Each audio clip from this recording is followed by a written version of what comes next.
Welcome everybody to my Married at First Sight season 15 episode 7 recap for Kristen and Mitch. As you know, I do separate videos on all the couples. At the end of this video, you will see a link and you can click on it to watch my other videos. Welcome to anyone who's new to my channel. I'm so happy you're here. I hope you enjoy the video. I hope you subscribe. I hope you join down in the comments and let me know your thoughts and opinions. I like to talk to everybody who watches the videos. And to everyone who watches my videos every week, I thank you so much. My heart is full. But let's get into these videos about Kristen and Mitch, because there's a lot to talk about. I mean, in this episode, we got Kristen giving cooch coupons. And we find out in the after party, be sure to watch my video on that, that all she got for that cooch coupon was a necklace from Mitch. And I'm not talking about a necklace he went and bought at a retail store. I'm not even talking about a necklace he went and bought from the pawn store or a secondhand store. We talking about a necklace he found on the ground. So Mitch basically gave Kristen, for them cooch coupons, a necklace he found on the ground. Come on, y'all. All I know is if I die tomorrow, and I don't believe in reincarnation, but if I do die and come back in another life, I want to come back as Kristen's husband. Because let me tell you, that is the life. This is the life to come back as Kristen's husband, because she don't have no conditions, no speculation. You talk about unconditional love. She is the epitome of unconditional love. Then we find out in the after party that Mitch only had 2 pumps, y'all. 2 pumps when they consummated this marriage. Not 3, not 4, but 2 pumps. I don't even believe it was a pump, to be honest with you. I think it was just brushing up against her and then he exploded. That was the end. But I will give Mitch this. He has made a 180-degree turnaround. He's actually being appreciative of Mitch. When they was coming back from the honeymoon, he had on his hubby and wife t-shirt, the one he refused to wear just a couple of weeks ago. He had it on and he was proud. He was talking about how he was so happy and proud to have her by his side. I'm telling you, I was really feeling Mitch with all the nice words he was saying. I said, you know what? Maybe I'll give Mitch another chance. Maybe I'll go back to my very first impression when I first said that Mitch and Kristen were a good match. But then I saw episodes 1 and 2 and I was like, oh, heck no. But maybe I'll go back there. I don't know, Mitch. You might be making a believer out of me. I was coming along until they went into that apartment where he went. And I was like, oh, here go the Mitch that don't care about anything else and no one but himself. Mitch knows that he was going to have to come back to the apartment. So you mean to tell me before the wedding, before you went on your honeymoon, you couldn't clean your apartment? You couldn't try to make a good first impression for your wife? Because you know what, Mitch? Mitch does not care. This is the thing about Mitch. Everything is about his comfort. He is not going to lift too much of a finger for you because you know what? He could care less what you think. That dirty stove, that dirty refrigerator, and that dirty closet that looked like a hoarder's house. It was horrendous, y'all. Even if Mitch told me he had never had a girlfriend in 5 years, I would have known just by looking at that shower. Because let me tell you, no woman would use that restroom. No self-respecting woman would use that restroom. We might get an infection. I know, I'll be like, oh, I'm not bathing in here. I'm not showering in here. You know, after you have a little rendezvous, you must say, can I take a shower? I wouldn't shower in there. I wouldn't use that toilet or nothing. I might get a vajayjay infection. And if he keeps his stove and his refrigerator looking the way it looked, I tell you, he probably ain't changed them sheets in about 4 or 5 months. You guys know it. There is no way he got clean sheets and with a refrigerator and a stove looking like that. Mitch is nasty. But maybe Chris is thinking, oh, I'm going to just put up with it because I know I'm about to introduce Luna with all her asthma and her gurgling and her clean out her wrinkles. That dog is high maintenance. You know, I have this thing about singles who have pets. I go back and forth. I understand how much pets bring joy to your life. I am a dog lover. I understand all that. I'm just not sure that if you're single and you're trying to, really actively get married or meet someone, if you should actually get a pet.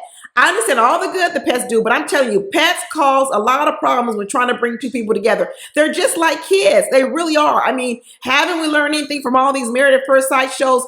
Pets become another obstacle. So when you're trying to get to know a person, a pet becomes another obstacle, especially when both people are bringing in pets. And we see what happened over there with Alexis and Justin.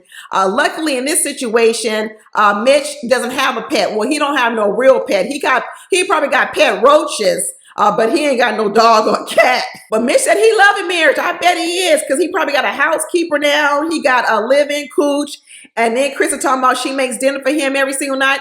Mitch is living the high life. I'm telling you, y'all, if I die, I'm coming back as Kristen's husband.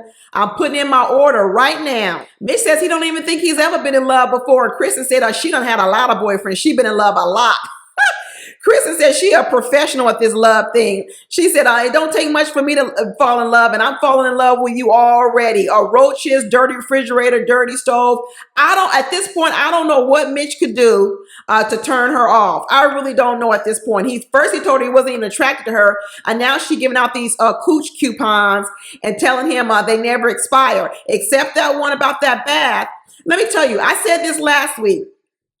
Everybody says Kristen's so nice. I do think Kristen is nice, but Kristen also is manipulative in her compliments. Okay. So when she gives out this cooch coupon, she happens to say, it expires tonight, that's because Kristen wanted to get laid. You see, it's almost like a gift, almost like a used car salesperson. I talk about it in the after video. You could use this coupon if you use it tonight. Well, that's to get him to do exactly what you want, and that is to have sex with you tonight. So I don't know, is that a gift or is it that manipulation? I'm telling you, Kristen uses compliments to manipulate people. When she wrote that letter to Mitch and said he's the most kind, caring, selfless person she ever met, I was like, well, what have you been living in a hole? You must never met no people. Mitch is not the most kind, caring, selfless person you have ever met. The fact that he let you into his apartment and didn't even have the decency to clean it up before you came and wipe off the toilet just in case you had to use the bathroom, that tells you he ain't caring. I don't know what Kristen is looking at. Last time she was talking about she had never met nobody like Alexis. She's just a unique woman. Girl, these compliments you be giving out, I just think she gives them to gives them. They're like candy, just like them cooch coupons. There's no real meaning behind them. She just give them out like candy. Here's a compliment, here's a compliment. After a while, you'll start to not really believe her compliments because she gives them out too easily. Sometimes they don't even add up, because I can tell you, Mitch is not the most kind, selfless, caring man she's ever met. If that's the truth, if that's really her truth, she needs to get out more. But she said she made a point to say she gave that those cooch coupons in that mason jar that was already reused. She made sure she pointed that out, because on the after party, she said that Mitch is a maniac with this plastic. When they go to the grocery store, she says she's so stressed over this plastic. She think he might have a heart attack if she touches plastic, gets plastic for vegetables. I talk about it on the after party, so be sure to watch it. But they consummate that marriage, so that's all she really cares about. And I was happy to see Pastor Cal show up. Finally, these experts are showing up early in the season, more earlier in the season than they did last year, because I think they waited way too late last season. I'm happy to see them on deck real early this season. But they said, we ain't talking about after 8 weeks, Pastor Cal. We taking this week by week, a day by day, because Kristen does not want to spook Mitch. I mean, she handles him with kid gloves, because she's like, I can't have this man run off and go get some milk and never come back. She says, I don't want to put too much pressure on him.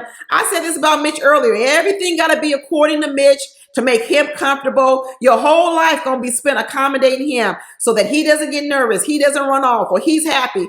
I mean, maybe they make a good couple, because she loves to accommodate people and he loves to be accommodated. But you know what? I see Kristen sticking with this, because what she wants is kids. Kristen is determined to make this marriage work. And I don't know what Mitch would have to do. Probably lock her out the house before she would leave, because she says she is on this track to have this baby. She's been wanting to have a baby for years. This is the closest she's ever come. She's actually fully on married. Mitch said he wants to have a baby in 2 more years. She says she wants it sooner than that.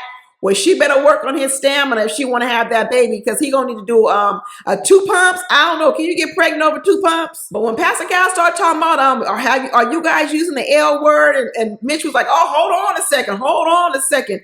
He's barely talking about, I just started liking her last week. I just started wanting to kiss her and touch her last week. You already talking about love. Slow your roll, Pastor Cal. Slow your roll. When Pastor Cal started talking about that, Mitch looked like he wanted to shard in his pants. He was like, his eyes got big. He said, oh no, you moving too fast. You making me nervous. And Kristen was trying to tell Pastor Cal, slow down. You about to spook my man. But I like the progress of Mitch the Itch. You know what? He not for me, but he might just be enough for Kristen. And I'm at least happy that now he's made the 180. He's starting to say nice things to her. He's starting to move along a little bit slow, baby steps, albeit he moving like the slow as I don't know what. I'm not the person who thinks that, people need to be in love within 2 weeks. But at least you could like the person. So at least he's gotten to that point, and I'm not feeling so bad for Kristen, because at this point, Kristen, whatever Kristen is taking, she's doing it herself. So we'll see how it goes. Mitch said he don't want to lose himself and other people's expectations. Basically, don't put no standards on me, no expectations on me. Let me do what I want, when I want, how I want, at my own pace, and give me what I want, and we'll be fine. And it looks like Kristen might be able to deliver that. Anyway, that's it, y'all. Tell me what you think about this episode, my video, your comments, everything down below in the comments. Don't forget to subscribe and like. Talk to you later and watch some other videos. Okay, talk to you later. Bye.